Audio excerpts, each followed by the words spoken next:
Okay, so this is gonna be a little controversial video. I removed my sunglasses. My eyes is still healing, but it's better. Thank you for all the concerns and messages you've been sending me. Thank you so much. I appreciate it a lot.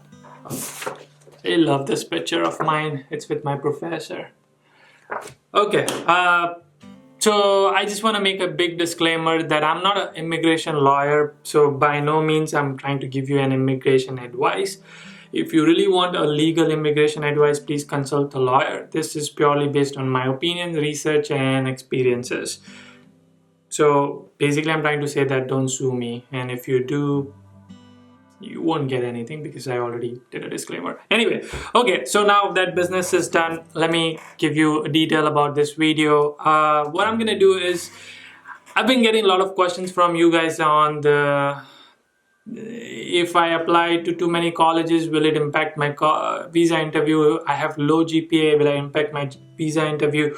So there's a lot of myth. So I'm gonna answer some of that myth and explain you what goes behind the mind of visa officer. So hopefully it helps you understand and then prepare you better. Give you a small tip on how to prepare for visa interview, and then we'll see how that goes so far. Okay, let's start. And I have my notes over here, so that's why I'm looking down. The first thing I want to talk about is, as soon as you enter visa interview place, under the law of section 214B, visa officer is going to assume that you are going to become an immigrant in United States. Now, your job as an interviewer or as a candidate is to convince visa officer that, hey, I'm not going to become an immigrant, I'm just going for education. Now, how you do that is by your answers, preparation, research, homework, and all of that. My biggest tip and advice to you is preparation is key, practice is key, confidence, smile, keeping calm, and those are things that are gonna be helpful. I'm gonna share a tip in the end of this video, so you know what I'm talking about by preparation tip, and watch until the end of this video. And I'm sorry for all these haters who think that I make long videos, but I really have good content and I can't sum it up in small length, so bear with me. The first and biggest misconception a lot of people have is that I have low GPA or in my bachelor's exam, or I have low GRE scores. Is this going to impact my visa interview? I'm going to tell you something that no, this is not going to impact your visa interview. Now, understand what happens. You applied with your profile, you got an admission from college. That's their job to judge you. Like, that's college's admission department's job to judge you on your qualification. Visa officer is not there to judge your qualification. They are there to judge your intention. Got it? Understand? They're not there to judge your qualification. They want to see, they're gonna ask you questions because they want to know your intention behind going to United States. That's what they are there to judge you on. So if you got admission even because you had low GRE score or low GPA, well, university gave you admission, so you don't have to worry about it at all. That's a big misconception. Now, I'm gonna make sure that you understand if it is not a problem, but the way you would answer that question can become a problem. Because I can say that it's not a problem and you say something to visa officer and they can reject you, and then you can come back and tell me, hey, UD said that that's not going to be a problem, but they rejected me because of that. I don't know what you're going to say. So practice is important, preparation is important. I'm going to say that a million times so you understand that. Now let's talk about how and what should you answer, right? The first question would be, why did you have low GRE score? Or why did you have low GPA? Can you explain that? Something like that. They might ask you something around that. Okay. Now this is my answer. This was my preparation. I had low GPAs. Also, I had low GRE score, and I didn't have high GRE score. So I prepared this for myself. I'm not saying this is what you need to say. You prepare your story, whatever that story is. I am really good with, so this is how I would say to the visa officer, assuming that visa officer is you. Sir, I agree that my GRE score is low, or I have low GPA in college because I'm not really good at theory exam or writing exams.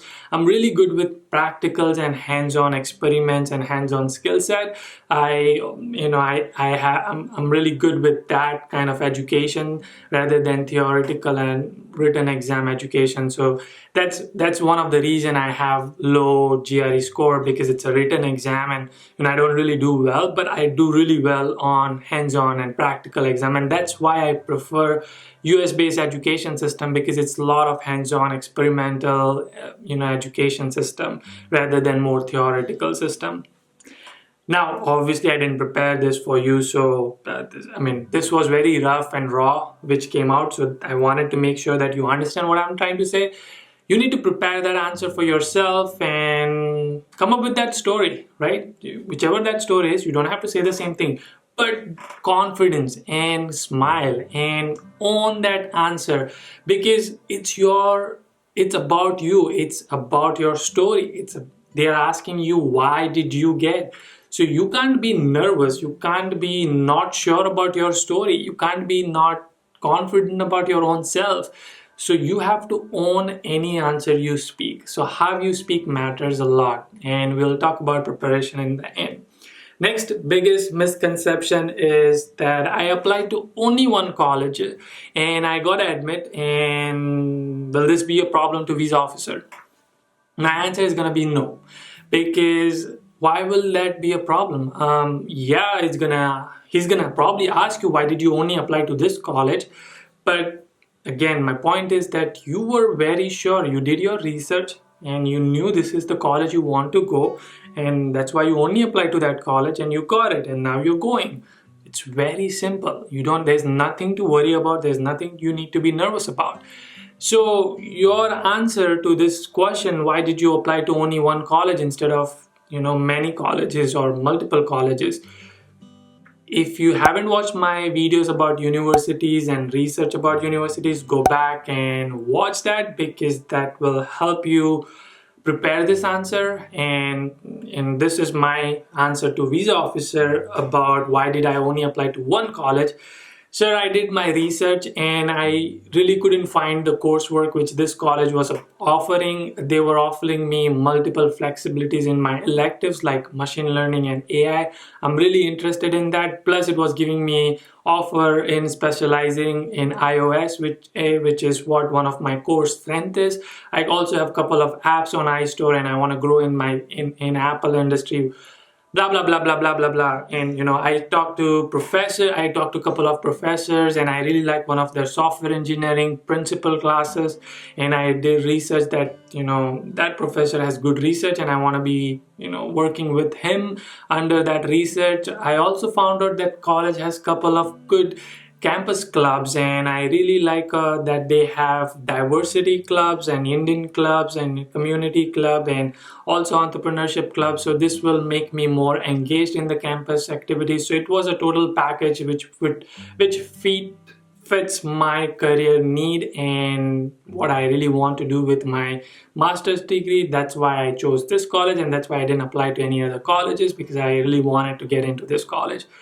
That's how you need to prepare your answer. You need to do this research. You need to practice this answer. Simple. You will be approved based on this answer. I guarantee you that. I don't guarantee that, but I almost guarantee that. Now, same question for why did you apply to many colleges, or if you had applied to like 12 or 15 colleges, they would ask you, why did you apply to 15 colleges instead of few colleges? Same, you should just say that I researched and I wanted to have multiple options for choosing my, I really like some colleges coursework. All the colleges I picked had coursework which I really interest me, and I wanted to have multiple options to choose from. That's why I applied to multiple colleges. It's simple. There's nothing to worry about. It's your money. You apply to multiple colleges. They just want to see why. You just have to answer that. I don't think there's gonna be any problem. So be very confident when you answer that. Now, the biggest thing is finances. This is where they can get you really well. So prepare this really well. Also, I wanted to cover finance in this video, and this is not the end of this thing. I already reached to 10 minutes, and I know some of people are like already watching the clock, how much is gonna talk. So I'm gonna end this video soon, but we'll continue this more common question and answers, and I'll try to answer a lot of questions in the next video. Finance is very important. Now, biggest misconception is that, do I need to have I-20 amount in my bank balance? Like, do I need to have as much money as the I-20 amount? No, you don't. Like, it doesn't make sense at all, because I'm talking, wait, let me repeat that. It doesn't make sense for people who are middle class or lower middle class like me. I come from lower middle class family. I wouldn't have 50 lakhs rupees in my bank balance, and that is okay, because you don't have that much of liquid asset, and it's okay. They don't want to see that if your parents or uncle or aunt or whoever is sponsoring you can give you money every semester to survive in United States, and you won't go to United States and then won't have money to sponsor your education or survive in United States, and ask US government that, hey, I don't have money, give me money now. Because US government is so nice, they will do that for you. So they don't want you to take that advantage. That's why they want to check and make sure that you have steady income coming from your sponsor or from anybody, so then they can make sure that they sponsor you while you are in United States. So that's one of the misconceptions, that you don't have to have exact liquid amount in your bank account. And also think about this. You probably don't have 50 lakhs rupees right now, and now you started to prepare for your visa interview. Someone in your consultancy, I guess, or someone from random people told you that you need to have that much amount. So what do? You start getting money from your relatives and all of that. You start putting money in your bank account slowly to make up to that much amount.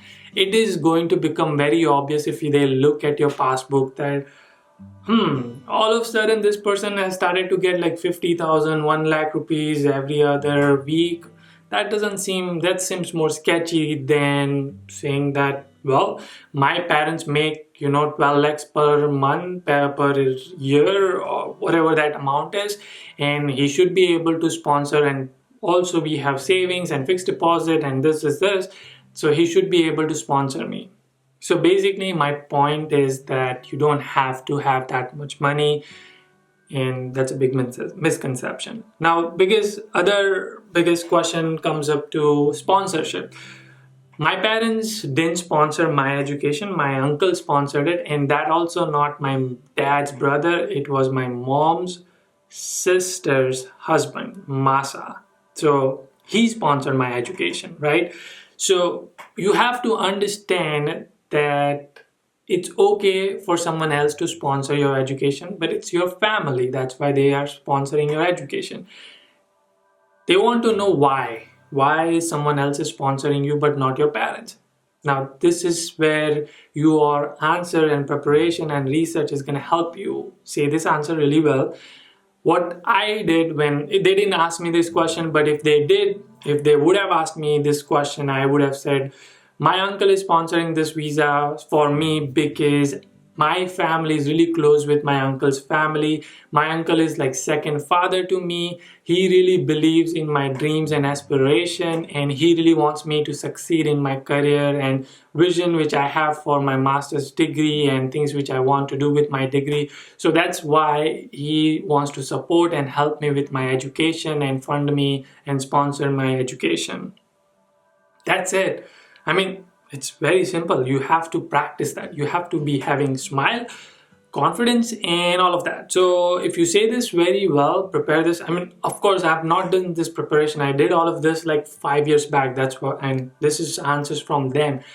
If you prepare really well, and if I prepare this for like 5, 15, 10, 20 days, then it will be all fine. So just do that, and I think you'll be good. Okay.